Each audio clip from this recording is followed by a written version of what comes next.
2014ஆம் ஆண்டு ஆட்சிக்கு வந்த பாசிச பாஜக இந்தியாவை எல்லா வகையிலும் மிக மோசமாக பாழ்படுத்திடுச்சு. கொடுத்த வாக்குறுதிகள் எதையும் பிரதமர் நரேந்திர மோடி தலைமையிலான அரசு நிறைவேற்றலை. மொத்தத்தில் இந்தியாவில் இருந்த கட்டமைப்புக்கு எல்லாத்தையும் சிறுக சிறுக சிதைச்சிட்டாங்க.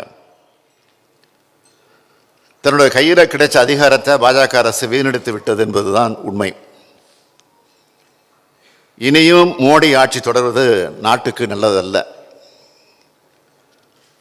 நாட்டின் மீது கொண்ட அக்கறையால் பாஜக ஆட்சியை அகற்றியாகணும் என்பதற்கு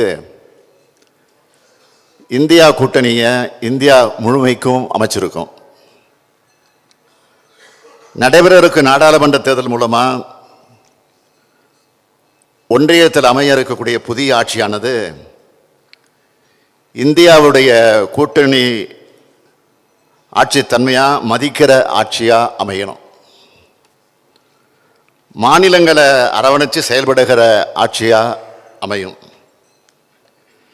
சமத்துவமும் சமதர்மம் எண்ணம் கொண்ட ஆட்சியாக அமையும். அனைவரும் சமமுன்னு கருதுகிற சகோதரத்துவ ஆட்சியாக அமையும். மொத்தத்தில் இந்திய அரசியலமைப்பு சட்டத்தை காத்து மக்களாட்சி மாண்பை செம்மைப்படுத்தும் ஆட்சியாக அமையும். அப்படி அமையக்கூடிய புதிய அரசின் மூலமாக எத்தகைய திட்டங்களை தமிழ்நாட்டு மக்களுக்கு செய்து தருவோம் என்பதை இந்த தேர்தல் அறிக்கையில் விளக்கி இருக்கிறோம்.